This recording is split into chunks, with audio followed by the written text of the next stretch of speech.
بسم اللہ الرحمن الرحیم۔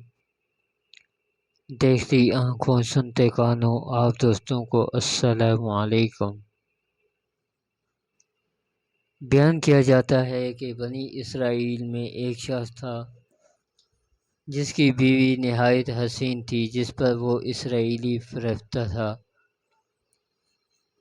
چنانچہ جب اس عورت کا انتقال ہو گیا تو اس اسرائیلی کو بڑا قلق ہوا اور ایک مدت تک وہ اس کی قبر پر بیٹھا روتا رہا۔ اتفاقاً حضرت عیسیٰ علیہ السلام کا ادھر سے گزر ہوا تو انہوں نے اس اسرائیلی کو پریشان حال دیکھ کر اس سے سبب جانا۔ تو جب اسرائیلی نے اپنا واقعہ بیان کیا تو حضرت عیسیٰ علیہ السلام نے دریافت کیا تو چاہتا ہے کہ یہاں اس نے عرض کیا، ہاں حضور میں یہی چاہتا ہوں۔ چنانچہ جب حضرت عیسیٰ علیہ السلام نے اس قبر کے مردے کو آواز دی تو قبر سے ایک حبشی غلام جس کے ناک کے نتنوں، آنکھوں اور جسم کے دوسرے سوراخوں سے آگ کی لپیٹیں اٹھ رہی تھیں، حضرت عیسیٰ علیہ السلام کو دیکھتے غلام نے کلمہ پڑھا، لا الہ الا اللہ عیسیٰ روح اللہ۔ اسرائیلی نے یہ دیکھ کر عرض کیا، حضور مجھ سے غلطی ہو گئی، میری بیوی کی قبر تو دوسری ہے۔ یہ سن کر حضرت عیسیٰ علیہ السلام نے حبشی کو حکم دیا کہ تم اپنی قبر میں واپس ہو جاؤ۔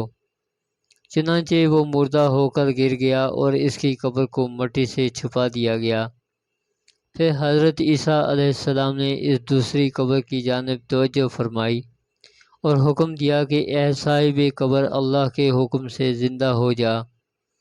چنانچہ قبر پھٹی اور اس سے ایک عورت سر سے گرد جاڑتی ہوئی باہر آ گئی، جس کو دیکھ کر اسرائیلی بولا، یا روح اللہ، میری بیوی یہی ہے۔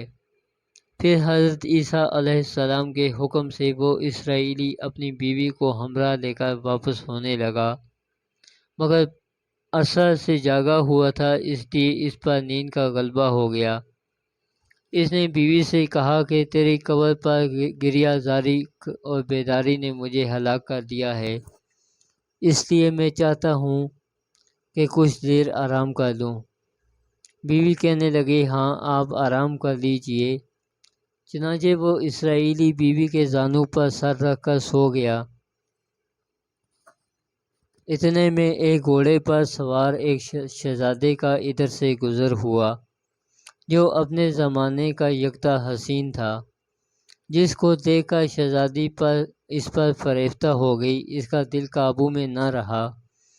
اس نے سر زانوں سے نیچے رکھا اور فرط محبت اور غلبہ اس عشق سے مجبور ہو کر شہزادے کے سامنے جا کھڑی ہوئی۔ ادھر جیسے ہی شہزادے کی نظر اس پر پڑی، وہ بھی اس کو دیکھ کر اس پر فریفتہ ہو گیا اور اس عورت کی خواہش پر اس کو اپنے گھوڑے پر بٹھا کر لے گیا۔ اس کے شوہر نے بیدار ہو کر جب اپنی بیوی کو نہ پایا تو نہایت پریشان ہوا اور اس کے ملنے کی تدبیر سوچنے لگا۔ سوچتے سوچتے آخر اس نے نشان قدم پر چل کر اپنی بیوی کو تلاش کر لیا، جو شہزادے کے پاس پہنچ چکی تھی۔ اس کو دیکھ کر اسرائیلی نے شہزادے سے عرض کیا کہ یہ میری بیوی ہے، آپ اس کو چھوڑ دیجئے۔ ابھی شہزادہ کچھ کہنے بھی نہ پایا تھا کہ اس عورت نے کہا، میں تیری بیوی نہیں بلکہ شہزادے کی لونڈی ہوں۔ یہ سن کر شہزادہ اسرائیلی سے کہنے لگا، مجھ سے میری لونڈی کو لینا چاہتے ہو؟ اس نے کہا، خدا کی قسم یہ میری بیوی ہے، جس کو میرے سردار حضرت عیسیٰ علیہ السلام نے مرنے کے بعد میرے لیے زندہ کیا ہے۔ ابھی یہ گفتگو ہو ہی رہی تھی کہ اتفاقاً حضرت عیسیٰ علیہ السلام وہاں تشریف لے آئے، جن کو دیکھ کر اسرائیلی کہنے لگا، یا روح اللہ، کیا یہ میری وہ بیوی نہیں ہے جس کو آپ نے میرے لیے زندہ کیا ہے؟ حضرت عیسیٰ علیہ السلام نے فرمایا کہ ہاں یہ وہی ہے۔ یہ سن کر عورت کہنے لگی، یا روح اللہ، یہ شخص جھوٹا ہے، میں اس شہزادے کی لونڈی ہوں۔ حضرت عیسیٰ علیہ السلام نے فرمایا، کیا تو وہ عورت نہیں جس کو میں نے اللہ کے حکم سے زندہ کیا ہے؟ عورت نے کہا یا روح اللہ، باخدا میں وہ نہیں ہوں۔ اس کے بعد حضرت عیسیٰ علیہ السلام نے فرمایا، جو جان خدا کے حکم سے میں نے تجھے دی ہے اس کو واپس کر دے۔ یہ سنتے ہی وہ عورت پھر مردہ ہو کر گر گئی۔ پھر حضرت عیسیٰ علیہ السلام فرمانے لگے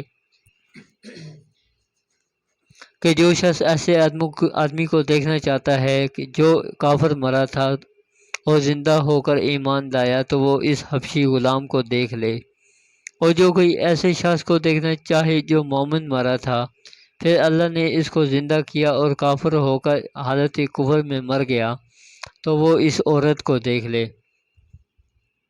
اس واقعے کو دیکھ کر اسرائیلی نے قسم کھائی کہ اب کبھی نکاح نہ کروں گا، اور میدانوں کی طرف نکل گیا جہاں اللہ تعالیٰ کی عبادت میں مصروف رہ کر اسے موت آ گئی۔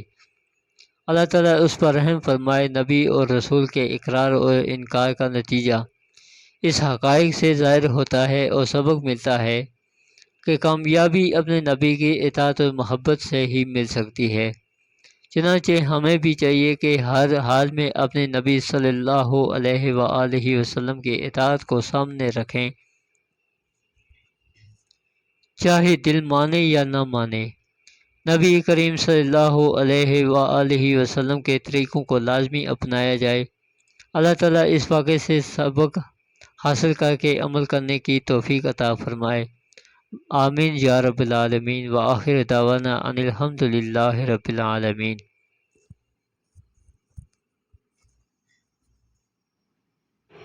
اگر آپ لوگوں کو میری یہ ویڈیو اچھی لگے تو اسے دوستوں تک لازمی شیئر کریں اور سبسکرائب